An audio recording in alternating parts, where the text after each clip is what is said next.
know. But thank you very much. I appreciate being here. I'm calling in from Victoria, which is the traditional home, unceded territory of the Coast Salish Lekwungen people. What I'm hoping to do here is make some initial comments around the connections between ecosystems, natural assets, and droughts, just some very initial comments. Then dig into one subset of that, which are the concepts and fundamentals related to natural asset management, provide a few case examples, and then suggest a few places that local governments may wish to start. It says wrap up there, but what I was actually hoping to do is maybe talk for about 20 minutes and then leave about 10 minutes or so for questions and answers. And what I really would like to propose is in this presentation is that natural assets management can be a useful part of an overall comprehensive approach to drought resilience of the sort that we just heard about in the video. And this, in turn, can help us get ahead of the challenge that is articulated on this slide, namely that we need to get ahead of drought, we need to be planning for it proactively and not merely reacting to it late in the day.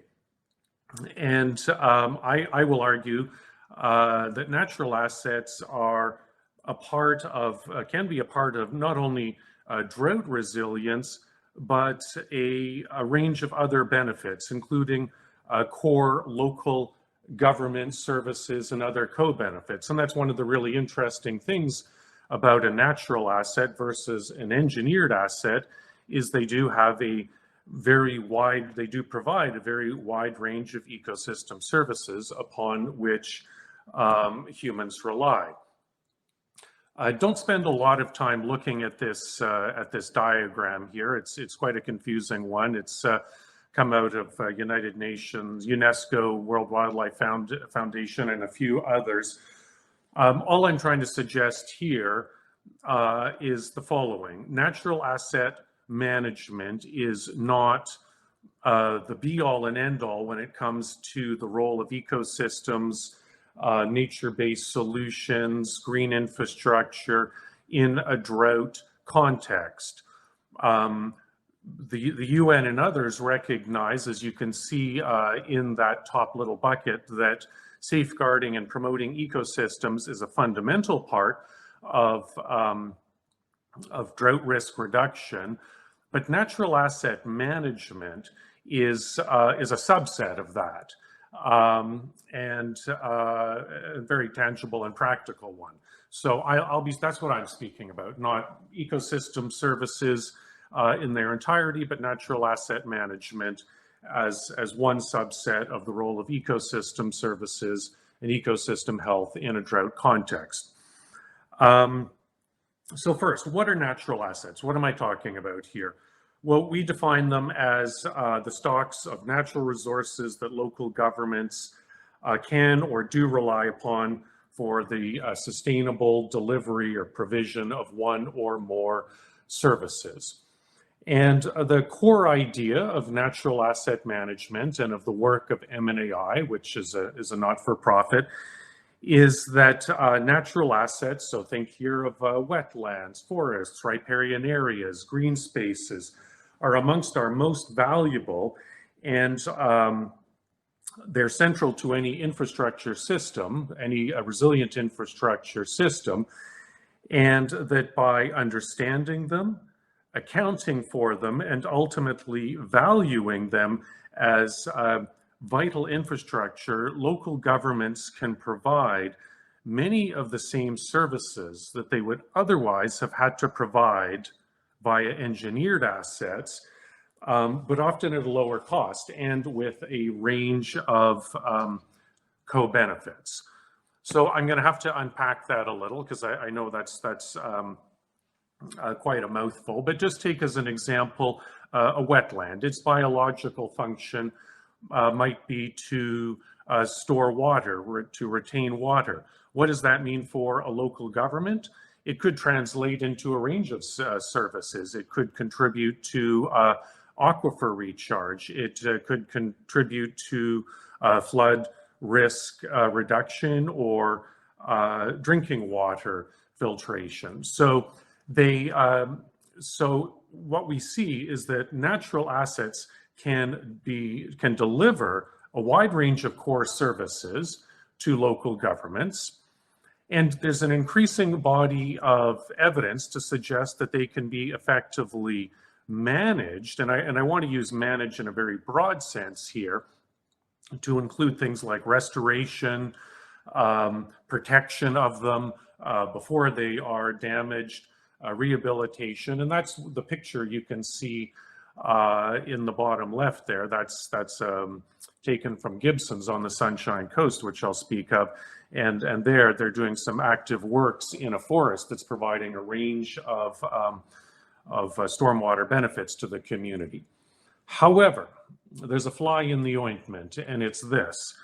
To the extent that local governments are thinking about natural assets at all, they're typically thinking of them very narrowly, only in terms of green or social or recreational amenities. And I'm obviously not going to suggest that those are unimportant, but they're leaving on the table a wide range of other services for which they could be conceptualizing and accounting for and managing their natural assets.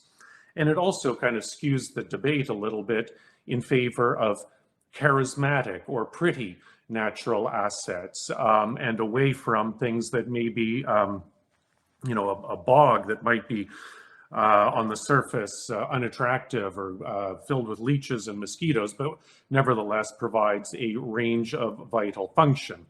And the result is that natural assets are therefore overused and under-recognized. And so we have this gap between the potential of natural assets and the way many, if not most, Canadian local governments are acting on that potential.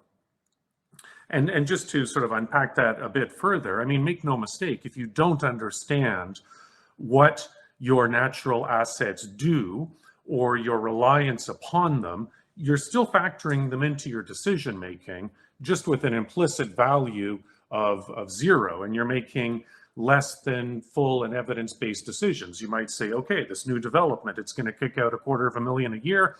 If I put in this mini mall, I see over here a wetland. What does it do? I don't really know. So let's fill in the wetland and build out on it. And it might be 10, 20, 30 years before we fully understand what that decision actually means for the local government. Why does all of this matter? Well, it depends a little bit on one's perspective. There's obviously big global issues related to biodiversity and ecosystem loss. If we boil it down to a straight up local government level, the fact is that local governments are responsible for managing most of this country's infrastructure, 60%. They only collect, however, 10 or 12 cents on the tax dollar. They don't have a whole bunch of different ways to generate new revenue. And at the same time, their existing infrastructure stock, much of it was built 50, 60, 70 years ago. It's aging. As you can see, there's a few stats on this slide. The quality is often poor. And what that means is local governments can't simply build their way out of this problem, particularly, as you can see on this slide, when we consider the effects of a changing climate. Now, these pictures happen to be from some of our work in New Brunswick, but you could open any newspaper, obviously, in any part of the country to see crazy, unusual, almost biblical weather patterns happening. It was 47 degrees in my front yard this summer, which is unheard of. And what does all of this mean? It means that if you have natural assets that you own or rely on, and you paid no capital costs for these, and they are or could be providing vital services to your local government and to the community more generally, then you need to think about this, and you need to take this seriously, and you need to find ways to integrate this into decision making and to make this this realization operational.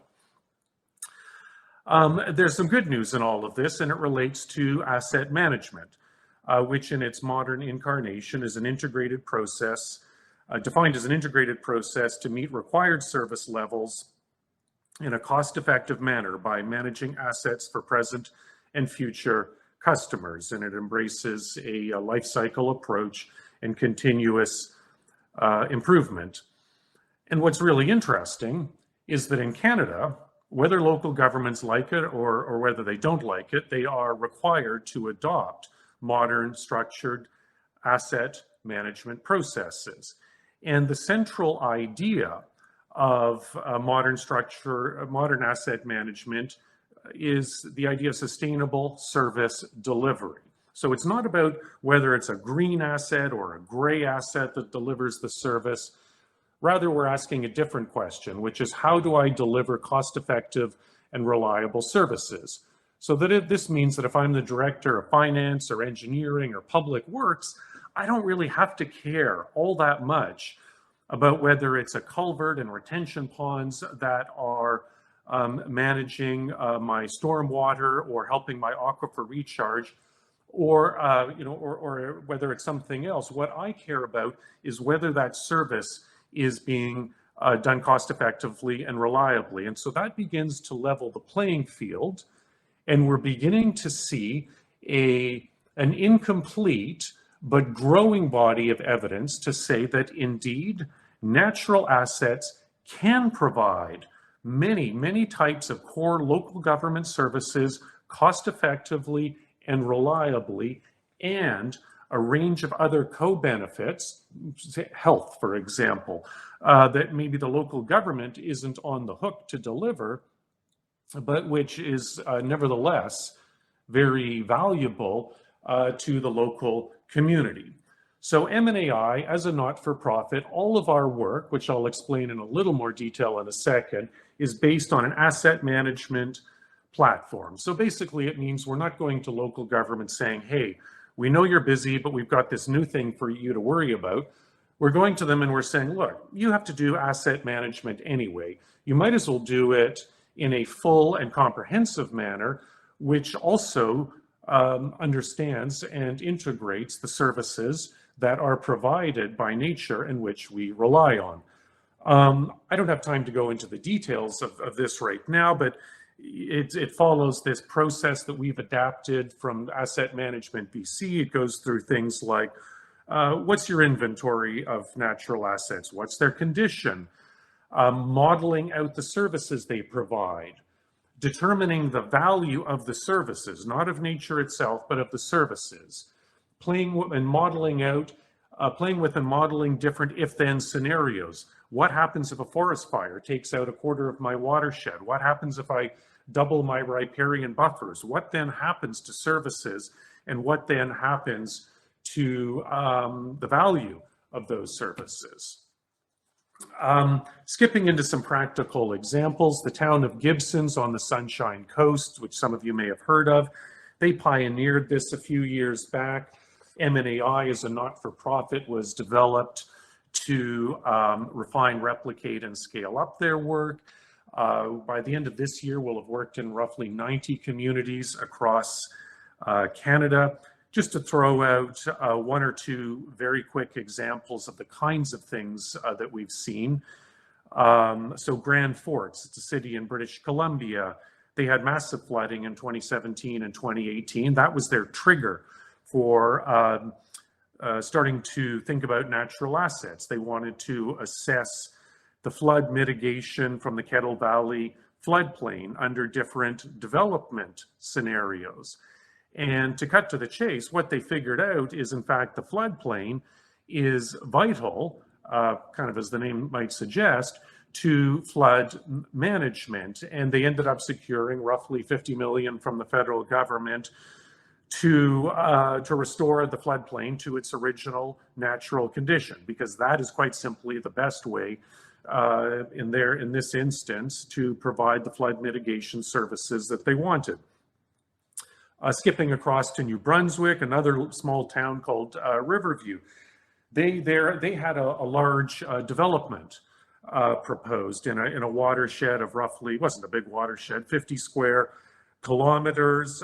They wanted to identify key natural areas in this watershed, and we're kind of thinking about how to approach it, the work we did with them, and they were going to build a road right through the whole thing. What we ended up finding is that watershed was actually protecting them for up to a 1 in 100 year storm event, and in a current climate, the value of those services were at least $1.5 million. And if you factor in climate change, future changes, that value skipped up to close to 3 million. Bottom line is they move the road, they protect the wetland, and the wetland has since become, they're now moving into sort of a bylaw phase where they protect it. And it's not, it's not just about sort of moral sentiments. I mean, I'm not for a minute denigrating those, but we've helped them sort of see this from a very practical view by helping them understand their relationship with nature and the way that they are or could be benefiting from it, and then doing the all-important thing, which is making that very operational. And these examples I'm throwing out are obviously a little bit related to surface water quantity and quality, but I would argue, and we have not specifically worked on drought, but there's obviously a very, very straight line between water retention, water storage, aquifer recharge, and drought conditions. And so there's no sort of so if you're working on natural asset management, the details, it becomes an empirical question. You have to look at the local context, but natural asset management will almost always necessarily make contributions in the context of drought resilience. So I'll pause there with the practical examples. All I really want to say here on this slide that says growing enabling environment is our mission as a not-for-profit. It's to make this a mainstream practice across Canada. That's obviously not going to happen because we're running around to each of 4,000 local governments. So we also work at a kind of an enabling or a normative level. And as one example of this, some of you may have seen about a month ago, BC's engineering regulator put out new professional norms. And what those norms basically say is that if you're an engineer in BC and you want to keep your license, and these have the force of law, they're a regulatory body, and you're doing asset management, you also have to think about natural assets. And that's a huge move. And we're now looking at how to replicate or knock on that work with other professions and in other provinces. Tons of scope in Alberta. If anyone wants to talk about Alberta, I'd be delighted to do so. We also need norms so that you don't say in Alberta, hey, we have wetland, it's in good condition, and we've done an inventory. It means something totally different from someone in Ontario. That helps no one. We announced a couple of weeks ago, we've got a CSA, or Canada Standards Association standard that we're going to start development on with CSA Group just for the inventory part of our work. And that'll be 18 months in the making. It's not the be all and end all, but it is a start to normalizing all of this work. And we're also doing a bunch of stuff with the funding environment norms for data and other things, but I don't have time to really get into that. What are some first steps for local governments? You can't really go wrong with creating an inventory for these. I mean, really, why would you not want to know what natural assets as a local government you own or rely on? And those are two very, very different things. And we can come back to that. But why would you not want to know that? And that's something that we've done a lot of work on, and we've distilled down the inventory project, process into something quite quick, slick, and inexpensive. It's not the same as a full natural asset management project, but it's a good starting point. And if any of this stuff resonates, there's my email, and by all means, please feel free to shoot me an email, or I'll be floating around for most of the morning. So that's my presentation. If I can figure out how to stop sharing my screen now, and I'd be happy to answer any questions. And I think I did that almost right on time. Yes, you're actually ahead of time. Well done, Roy. So thank you, everybody. That was a really interesting presentation. I know it certainly got a lot of wheels turning in my head.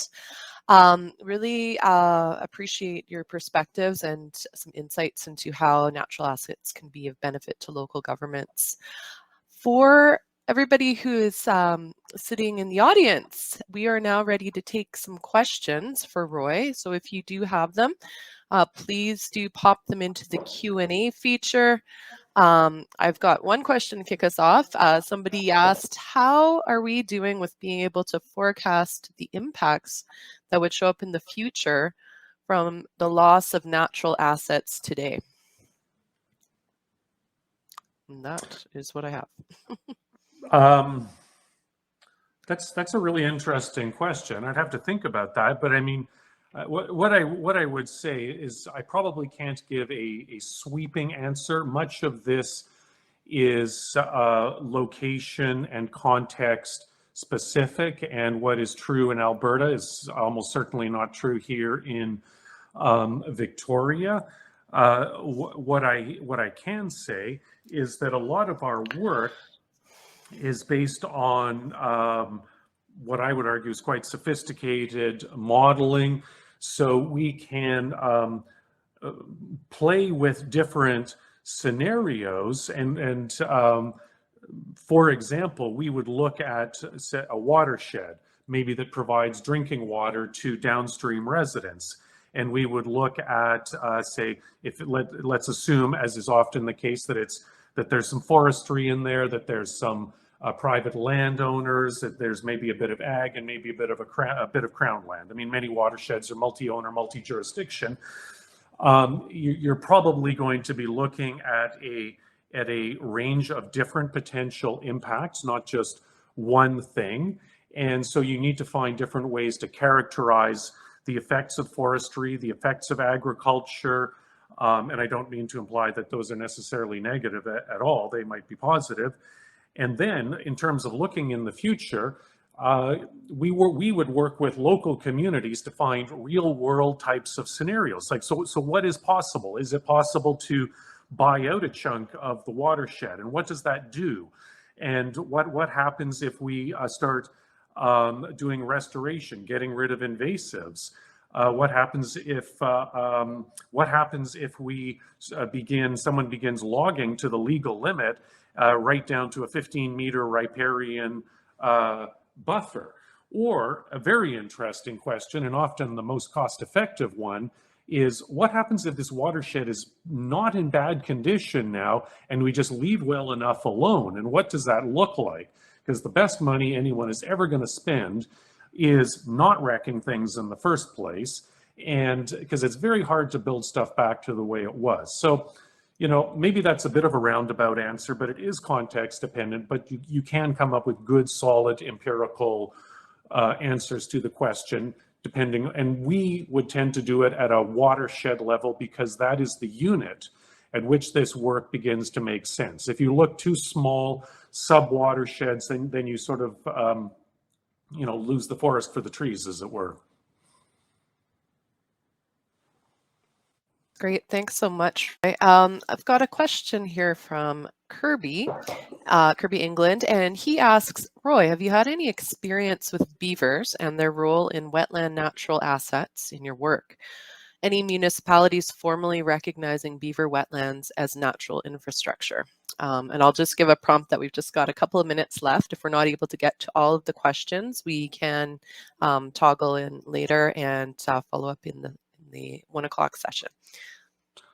Not only have we done no work there, I've never actually been asked about beavers, and I'm sort of wondering why. But we'd certainly be happy to look into it. But no, is the short answer. Really straightforward.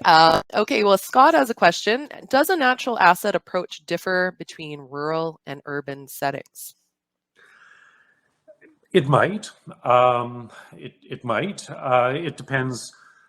In urban settings, if we think of, say, downtown Calgary or downtown Toronto, what you're going to find, not always, but often, is you're going to find that natural assets are smaller. There's more disruption because there's more roads. There's going to be more impervious surface nearby. There's going to be more disruptions to the connectivity of the natural assets in the sense that there'll be more adjacent intensive land uses. You might have fewer options at your disposal, whereas in a rural area, because by definition it's less built up, you might have more options at your disposal. I would also say that sometimes it becomes kind of hard to split those things out, and you need to kind of look at them together. And to throw out an example, so the city of Charlottetown in Prince Edward Island, in that province, most of the land is actually private, unlike most provinces where it's mostly crown. And Charlottetown is almost entirely surrounded by private land, and most of that is ag land. So they need to think not just about the asset. If they're thinking about natural assets and, hey, what about my drinking water? What about my flooding? They can't just be thinking about urban assets. They must be thinking about rural assets also.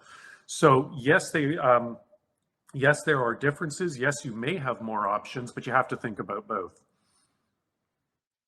Wonderful, thank you. We've got one last question here before we move on to the tools showcase. And this question comes from Robert Casco, and he asks, what tools would you use for predictive analysis in anticipation of flood and drought events? Sorry about that.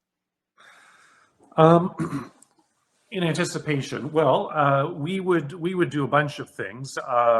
Probably we would work with the local community to find the best available data sets, number one, but that's a lot of that's going to be historical, which is of no predictive value, and then we would be looking whether it's federal or provincial, whatever data sets happen to be available for understanding future climate change scenarios. And that is necessarily an integrated part of all of our work. Now, whether it can be downscaled, whether that data can be downscaled enough or whether it is granular enough, kind of depends on the purposes to which we are putting it.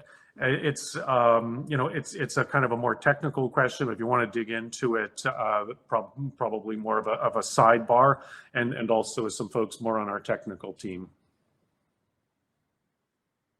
So much, Roy.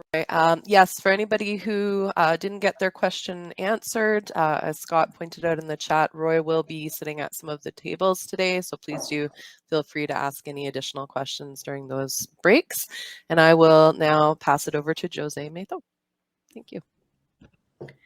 Right. Thank you, Roy. Thank you, Rosemarie.